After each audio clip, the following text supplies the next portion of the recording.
Salut!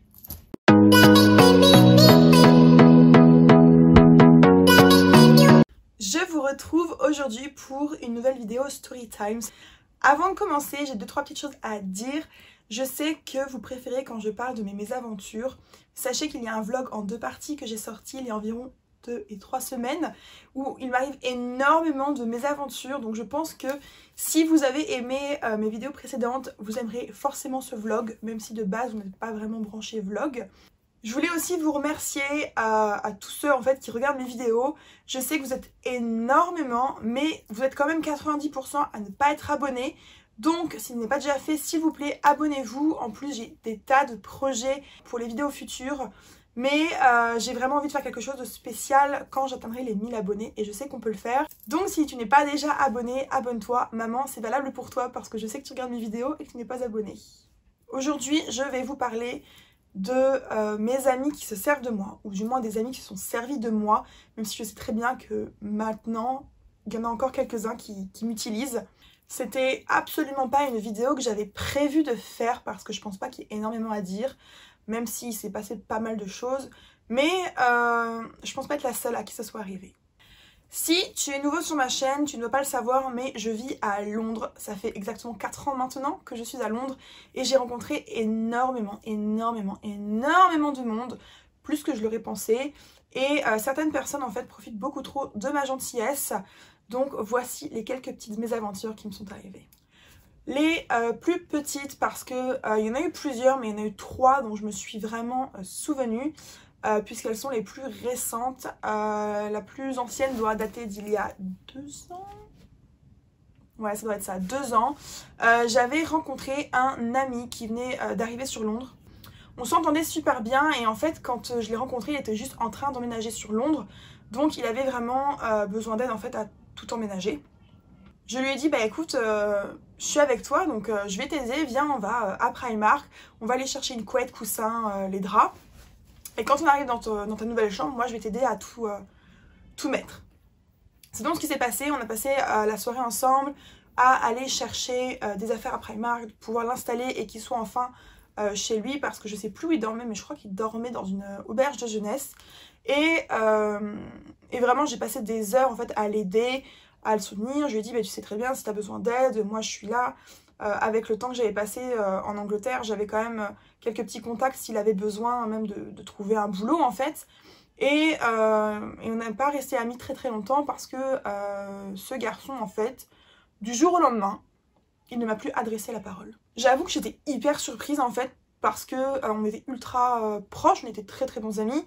Ne vous faites pas des mauvaises idées, vous qui regardez cette vidéo, quand je dis que c'est un garçon gay, donc non, il n'y avait pas d'ambiguïté. Mais du jour au lendemain en fait, il m'a plus parlé. Et pourtant, je savais qu'il parlait avec ma super copine du moment, qui elle aussi est devenue bizarre avec moi. Et je me suis dit, c'est vraiment bizarre parce que il s'est rien passé. Je veux dire, à l'époque, j'étais nanny, donc en fait, j'avais mes week-ends off déjà. Et je les voyais tout le temps et ils sont devenus vraiment distants. Je me suis rendu compte en fait qu'ils faisaient des sorties tous les deux. Et ouais, ça m'a attristée, mais bon, pas plus que ça au début. Et puis un jour, je lui demande au gars, je fais, mais en fait, pourquoi tu ne parles plus? Et il m'a sorti. Ta négativité m'épuise. Alors pour ceux qui ne me connaissent pas dans la vraie vie, faut savoir que je suis quelqu'un qui rigole tout le temps. Je suis tout le temps en train de sourire, j'ai tout le temps la pêche, je suis tout le temps en train de sortir, de faire des activités, d'organiser, de rencontrer du monde. Je sais que j'ai des copines qui me disent vraiment que je suis un rayon de soleil. Et en fait quand je raconte cette histoire et que je dis voilà, il m'a dit que j'étais négative, mais les gens ils sont mais il est fou. Il est fou, c'est pas possible, c'est pas toi. Après je veux dire, on a tous des moments de négativité dans notre vie, il suffit qu'on ait des choses qui n'aillent pas. Mais là c'était vraiment ta négativité m'épuise. Et pourtant je sais qu'en fait c'était venu juste d'après une petite session, j'avais dit à une personne du groupe clairement ce que tout le monde en fait disait sur elle dans son dos. Et moi ça m'avait saoulée en fait que tout le monde parle derrière elle sans jamais lui dire ce qui se passait. Et un jour, bah, elle a fait ce truc en fait qui nous énervait tous et je lui dis clairement les choses. Et en fait, ça m'est retombé dessus. C'est moi qui me suis fait insulter, évidemment, parce que j'avais été honnête. C'est moi qui me suis fait prendre comme quoi j'étais négative. Et j'ai un autre ancien ami, et ça on en parlera plus tard, qui m'avait carrément dit de toute façon je cherchais les emmerdes tout le temps. toujours pas quoi dire, franchement. Pour l'histoire numéro 2, elle se passe environ 6 mois plus tard. Je me suis rendu compte en fait qu'avec ce premier groupe d'amis, on n'était pas du tout compatibles. Déjà, au niveau des âges, on était vraiment très très espacés. Alors comme je l'ai déjà dit, j'ai des amis entre 20 et 30 ans. Ça n'a aucun rapport avec ça, mais à ce moment-là, en fait, la maturité était vraiment différente. On cherchait pas la même chose dans la vie, on n'avait pas forcément les mêmes idées de sortie. Et ça ne collait pas, donc en fait, je me suis rendu compte que j'étais pas bien avec ses amis. J'ai tout laissé tomber de toute façon. J'ai envie de dire, à part une ou deux personnes, ils sont quasiment tous rentrés en France. Peut-être que même qu'ils sont tous rentrés en France aujourd'hui. Et j'ai décidé en fait de réorganiser une sortie de groupe. J'ai décidé de mettre un mot sur notre groupe de français à Londres en disant voilà que j'avais envie de rencontrer du monde et que si certaines personnes étaient intéressées, j'organisais une sortie un samedi. C'était en fait ce qui s'était passé avec le premier groupe. Et à ce moment-là, il y a encore plusieurs personnes qui viennent et je rencontre une certaine, on va l'appeler P, parce que c'était la première lettre de son prénom, P, avec qui je m'entends extrêmement bien. Je m'entends tellement bien avec elle en fait qu'on passe notre vie à se parler. On se voit pas tous les jours mais presque en fait parce qu'elle habite près de là où je travaille. Donc pendant mes pauses déjeuner je vais la voir. À l'époque en fait elle a pas de travail donc c'est beaucoup plus simple pour nous de se voir. Des fois elle vient même avec moi dans mes sorties de travail. Tout se passe super bien. Je l'aide encore une fois à s'installer du moins dans son côté cosy. Je lui donne des conseils pour l'installation à Londres puisque elle venait juste d'arriver, elle connaissait rien et il y a beaucoup de choses à savoir quand même sur Londres quand on s'installe. Et puis ouais, on se voit tout le temps sauf que cette petite P, si vous préférez, commence en fait à être sur les applis de rencontre. Elle veut absolument en fait se trouver un copain. Et moi je lui dis écoute, parce qu'elle parlait avec un gars avec qui elle s'est beaucoup rapprochée, j'ai dit fais vraiment attention, n'oublie pas que c'est des applications de rencontre. Et malheureusement en Angleterre, les garçons aiment bien s'amuser et puis finalement ils se rendent compte au dernier moment que c'est pas ce qu'ils veulent. Ils veulent rien de sérieux avec vous et je lui ai dit vraiment fais attention. Ça lui avait pas plu en fait, elle m'a dit mais pourquoi tu me soutiens pas? Et je lui ai dit mais je te soutiens. Mais moi c'est ce que j'ai vécu aussi. Si vous avez vu mon date avec une célébrité, c'était pareil, hein, je suis tombée dans le panneau aussi. Et en effet avec le garçon en fait, le jour où elle l'a vu, je crois qu'ils se sont vus 3 jours de suite. Au bout de 3 jours, en fait, elle avait plus de nouvelles, il lui répondait plus. Elle s'inquiétait un peu et moi je lui ai dit écoute, laisse-le revenir, il va te envoyer un message de toute façon. Mais en effet, ce qu'il lui a dit c'est tout simplement qu'il se rendait compte qu'il n'avait pas oublié son ex et qu'il n'était pas prêt à faire autre chose que ce qui s'était passé, donc il préférait ne plus la voir. Et après, donc à partir de ce moment-là, en fait, elle a continué les applications, elle a rencontré d'autres personnes. Moi, je me suis retrouvée un petit peu à l'écart et puis elle a trouvé un travail. Et à partir du moment où en fait elle a trouvé un travail, j'ai plus jamais, mais alors plus jamais, eu de nouvelles de cette personne. J'avais envoyé plusieurs messages en lui disant voilà, ce soir on va à tel endroit, si tu veux venir, comment ça va, comment ce boulot se passe. Et comme vous pouvez les avoir sur WhatsApp, vous savez quand la personne s'est connectée, la plupart du temps, et vous savez aussi quand la personne a lu votre message. Et je voyais toujours mes messages lus, mais à aucun moment, elle ne me répondait. Donc du coup, cette charmante P, j'ai jamais eu de nouvelles depuis, ça fait plus d'1 an. Ce qui est très dommage parce que j'entendais extrêmement bien avec elle. Je l'avais aidée à rencontrer du monde et comme elle avait plus besoin de moi pour faire ça, elle m'a laissé tomber. Cette précédente histoire d'ailleurs me fait penser que lors de mon premier groupe d'amis, j'avais rencontré une fille dans un groupe de rencontres de langue internationale qui était française et au pair. On était ultra proches et d'ailleurs cette nana, je l'emmenais souvent à des shows comme Britain Got Talent ou Incroyable Danseur ou des trucs comme ça. X Factor aussi, je l'avais emmenée. Et on s'entendait super bien, on avait fait plein de sorties entre nous. Elle était venue pour mes 25 ans fêter mon anniversaire dans un petit restaurant. Et le lendemain de mes 25 ans, elle m'a ghosté. Je devais l'emmener en fait à la finale d'X Factor 2018. Ouais, 2018. Et cette fille, je sais pas. Je l'avais avancé des sous pour qu'elle puisse venir justement et cette jeune fille, elle a décidé en fait de ne plus jamais me parler. Si bien que même quand j'ai envoyé des messages pour savoir comment elle allait, pour lui proposer encore des sorties, je me suis dit peut-être qu'elle a pas vu mon message ce jour-là, ou vous savez la naïveté dans laquelle je peux être des fois. Et en fait non, pas du tout, c'est juste que cette fille elle avait pas eu le courage de me dire qu'elle voulait plus me voir parce que je sais pas, je l'intéressais plus tout simplement. Et donc elle ne m'a plus jamais répondu et ce qui est très drôle c'est que je me suis rendu compte que depuis quelques mois cette fille continue en fait à regarder mes stories et à liker mes photos sur Facebook, ce qui n'était pas arrivé pendant quasiment 1 an. Donc je sais absolument pas ce que cette fille fait. Si elle se reconnaît, bah écoute, dis-moi ce qui s'est passé, parce que franchement je sais pas. Pour la dernière histoire, et j'espère vraiment que cette vidéo ne va pas être trop longue, c'est l'histoire en fait la plus longue que j'ai racontée, parce qu'il y a plus de détails et c'est un peu plus structuré, je dois dire. C'est d'ailleurs l'histoire qui m'a donné l'idée plus ou moins de faire cette vidéo, parce que si vous avez vu ma vidéo sur mes colocations, vous savez que quand j'ai eu ma première coloc, j'étais en fait en coloc avec une Belge, on partageait une chambre et on est devenus presque inséparables. Elle était là en fait pour 1 an, pour son anglais, pour faire des études d'anglais, et en même temps elle était nanny de côté. Et à la fin de l'année scolaire, puisqu'au mois d'août elle a décidé de rentrer en France, puisqu'elle avait ses études de médecine qui arrivaient. Et on est resté en très très bons termes parce qu'on s'adorait, on avait fait beaucoup de choses ensemble. Et quelques mois plus tard, si je ne me trompe point, ça doit être 1 an plus tard même, puisque j'avais déménagé entre temps, elle me dit qu'elle voudrait trop me revoir et qu'elle a la possibilité de venir sur Londres au mois de janvier 2019.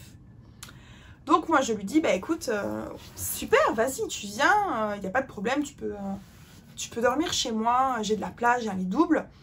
Et en fait quand je l'ai invitée, je crois que c'était avant Noël, donc il y a eu un petit laps de temps, mais j'étais en part-time, donc ce qui veut dire que je travaillais que partiellement. Je travaillais les après-midi entre 15 et 19 heures. Donc j'avais la possibilité en fait de la voir toute la semaine où elle était là, du matin à l'après-midi et puis en soirée.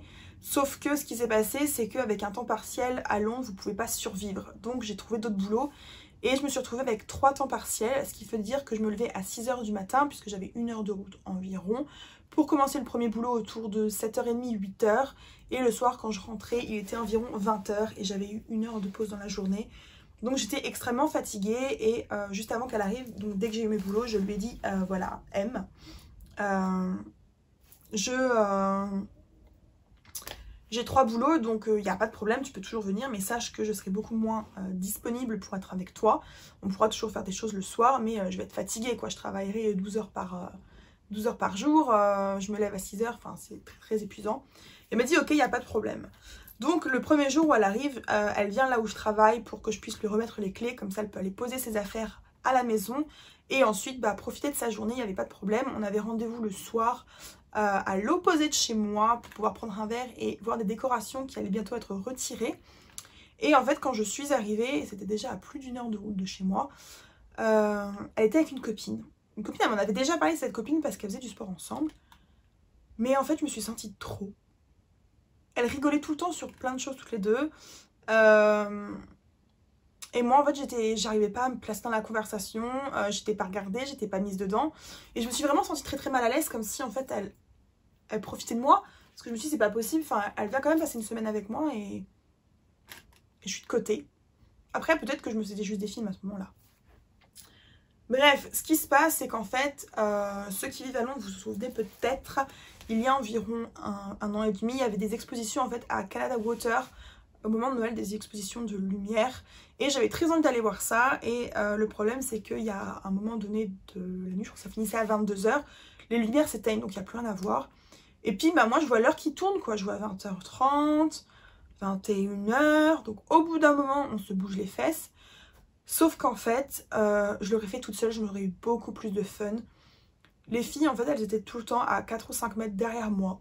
Elles rigolaient toutes les deux, elles parlaient toutes les deux. Elles me suivaient, mais en fait, elles faisaient pas du tout attention à ce qui se passait autour. Et vraiment, en fait, pendant 2 heures, je me suis vraiment sentie trop. Parce que j'étais pas dans les conversations, j'étais pas dans les rires, j'étais pas dans le partage. Et je me suis vraiment demandé, je me suis vraiment demandé ce que je faisais là. Et du coup, ce qui se passe, c'est que forcément, la fin du show lumineux arrive. La fille va rentrer chez elle. Sauf que moi, Canada Water, c'est pas du tout un quartier que je connais. Je sais pas pourquoi, c'est pas le quartier en fait où je vais, mais surtout où j'arrive à me repérer. Ce qui fait qu'en fait, j'étais la seule à utiliser mon téléphone pour retrouver Map. Et je savais pas où aller. J'étais complètement perdue. Les filles derrière, elles arrêtaient pas de me dire bon, on va où, on fait quoi, comment on rentre. Elle se faisait rien pour chercher et je me disais mais c'est pas possible en fait, c'est juste une catastrophe. Qu'est-ce que j'ai fait? Pourquoi je l'ai invitée? On arrive enfin à la station de métro et ma copine M dit au revoir à sa copine, je sais même plus comment elle s'appelait pour vous dire. Et elle voit bien en fait que je suis pas contente, que je suis pas souriante, que ça va pas. Elle me dit mais qu'est-ce qui se passe? Je fais, si ça te pose un problème de passer la semaine avec moi, bah tu me le dis quoi. Mais comment ça? Je fais mais meuf, déjà on était censés se voir toutes les deux pour rattraper l'année qu'on s'est pas vu. On était censés faire ça, au final on a passé 2 heures dans le resto à rien faire parce qu'on n'avait même pas mangé, c'était genre des petits amuse-bouches parce que le petit copain, la mine, mon ami, travaillait dans ce resto-là. Ok, c'était cool, mais voilà, je me suis vraiment ennuyée à ce moment-là. Et puis elle me fait, bah, si ça te plaît pas, je peux toujours me trouver une auberge de jeunesse ce soir. Hein. Bah, c'était pas vraiment la question en fait, c'est... Bref, on rentre à la maison, ça a quand même mis un froid, je me dis, on était lundi, bah, l'accueil, on va dire, de le retour était pas spécialement ce que j'avais prévu. On rentre à la maison, on se couche, on dort. Elle savait très bien de toute façon qu'à 6h30 environ, j'allais me réveiller, donc je me réveille, je me prépare un peu dans le noir parce que du coup, bah, je peux pas me maquiller comme j'en ai l'habitude. Et je pars, en plus, je lui laisse mes clés de façon à ce qu'elle puisse en fait avoir la liberté de rentrer et de sortir de chez moi. Et je vais au boulot. Je crois que 2 jours plus tard, on avait réservé en fait un bus qui retrace les pas des tueurs en série de Londres à l'époque de Jack l'Éventreur, avec toute une histoire. Et j'avais dit ouais, je veux bien le faire avec toi. Et en fait, on l'avait fait donc sûrement le mercredi, donc ça faisait déjà 3 jours que je me levais à 6h et que j'étais claquée. Mais j'ai dit il n'y a pas de problème, on fait des choses ensemble, autant en profiter. Mais je lui avais dit par contre, il faut que tu saches que je vais vraiment être fatiguée au bout d'un moment. Et quand vous travaillez avec des enfants de 2 ans, vous ne pouvez pas vous permettre d'être fatiguée tout le temps. Sinon, en fait, votre patience, elle n'est pas là. Déjà, j'avais un enfant très compliqué. Si en plus j'étais fatiguée, ça n'allait pas le faire. Donc on fait ce show, ok. Génial, je vous le conseille à tous. On rentre et comme elle voulait faire en fait une soirée sur Londres et qu'à l'époque j'avais des amis avec qui je faisais des soirées, et ben j'organise une soirée de façon à ce qu'elle puisse sortir, aller dans des clubs vraiment cool, puisqu'à l'époque on a été au club Le Coco qui est à Camden mais qui est fermé actuellement, et voilà, pour pouvoir s'éclater. Mais je lui avais dit, si on fait une soirée, un vendredi soir, en plus c'était un vendredi soir parce qu'elle repartait le lendemain, moi j'ai fait ma semaine, je pourrais pas le samedi en fait, le samedi j'ai besoin de dormir, je peux pas me lever encore à 8h, je vais tomber malade. En plus c'est le problème, c'est que quand je fais trop sur mes réserves, je tombe malade. Et donc ce qui se passe, c'est que le vendredi, on fait une soirée. Et à l'époque, je voyais un garçon qui ne pouvait pas s'empêcher en fait de la draguer ouvertement devant moi. Alors je sais qu'il faisait ça pour m'embêter. Et elle le savait très bien, donc elle s'en fichait. Mais ce qui s'est passé en fait dans la soirée, c'est que ce garçon n'a pas pu s'empêcher non plus de tourner autour d'une autre fille qui arrêtait pas de le draguer dans le groupe. Et que, disons que j'ai vu la main de la fille très mal placée sur le corps de mon copain. Donc ça ne m'a absolument pas plu. Bref, je suis rentrée chez moi, j'ai dormi avec ma pote. Mon amie était en train de se préparer, elle allait partir dans l'après-midi, rentrer en Belgique. Sauf elle voulait sortir et moi de toute façon je lui avais dit je ne pourrais pas. Donc elle m'a dit t'inquiète pas, de toute façon j'avais quelqu'un rencontré sur Tinder qui voulait me rencontrer, prendre un café, donc je vais en profiter pour faire ça. Je fais ok, bah écoute, pas de problème, en tout cas désolée de ne pas être en état de pouvoir sortir après la soirée, on est rentré à 4h du matin et où il est 8h. Et donc on se dit au revoir, je lui dis bah, qu'on reste en contact, ça m'a fait plaisir de la voir et puis elle s'en va. Il faut savoir qu'en fait à ce moment-là, bon, moi je reste dans mon lit et tout, je m'inquiète pas, je me dis bon elle est occupée, elle est avec ses potes, voilà, on vient de se quitter, on n'a pas besoin de s'envoyer des messages. Et les jours passent et je n'ai aucune nouvelle de cette fille. C'est-à-dire que je lui envoie des messages et elle y répond pas. Et je me dis c'est quand même bizarre parce que on a passé une semaine ensemble, je l'ai hébergée gratuitement. Ce qu'il faut savoir c'est qu'elle a même pas payé la bouffe en fait, c'est moi qui payait une grande partie de la bouffe alors que ses parents lui payent tout, mais moi j'étais en galère. J'ai organisé une soirée de façon à ce qu'elle puisse faire ce qu'elle avait envie. Je me suis prise sur mes réserves pour pouvoir la voir. J'ai utilisé l'argent en fait que j'avais pas vraiment à l'époque puisque je venais juste de commencer mes 3 part-time, donc j'étais toujours avec 100 pounds pour vivre. Et je n'ai plus de nouvelles. Et un jour je lui fais mais écoute, il s'est passé un truc, dis-moi au moins ce qui s'est passé, comme toi je suis claire. Et elle me... Parce que oui, je voulais qu'elle m'envoie des photos qu'on avait prises toutes les deux. Elle n'a jamais voulu me les envoyer parce que vous comprenez, elle m'a dit que j'avais été égoïste de ne pas avoir voulu l'accompagner pour sa dernière matinée à Londres. que c'était pas normal que je refuse de sortir. Je me suis rendu compte en fait qu'à ce moment-là, cette nana, elle avait juste eu besoin de moi probablement pour rester sur Londres gratuitement parce que mine de rien, rester à Londres, c'est très cher, surtout en nuit d'hôtel. Là, je lui avais sûrement fait économiser au moins 300 à 500 euros. Donc, c'était une sacrée somme. Et que comme elle n'avait pas eu besoin de moi et que ça l'avait saoulée, en fait, tout simplement, de me voir que je pouvais pas, j'étais pas en état de sortir le matin, moi, j'étais dit, je m'embête plus avec elle. Voilà, cette vidéo touche à sa fin. J'espère qu'elle vous a plu. C'est vrai que c'est des petites histoires qui paraissent un peu stupides sur le moment.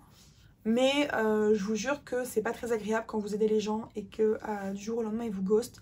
Malheureusement c'est quelque chose que je fais assez souvent, que j'aide énormément de gens et les gens en profitent. Donc j'essaye vraiment de changer. Mais si cette vidéo vous a plu, mettez un like s'il vous plaît. Abonnez-vous si ce n'est pas déjà fait. Et bien sûr laissez un commentaire pour savoir si vous aussi vous avez des histoires similaires. Vous pouvez aussi d'ailleurs me dire si il y a des histoires que vous voulez que je raconte pour la prochaine fois. Et moi je vous dis à la semaine prochaine pour une nouvelle vidéo.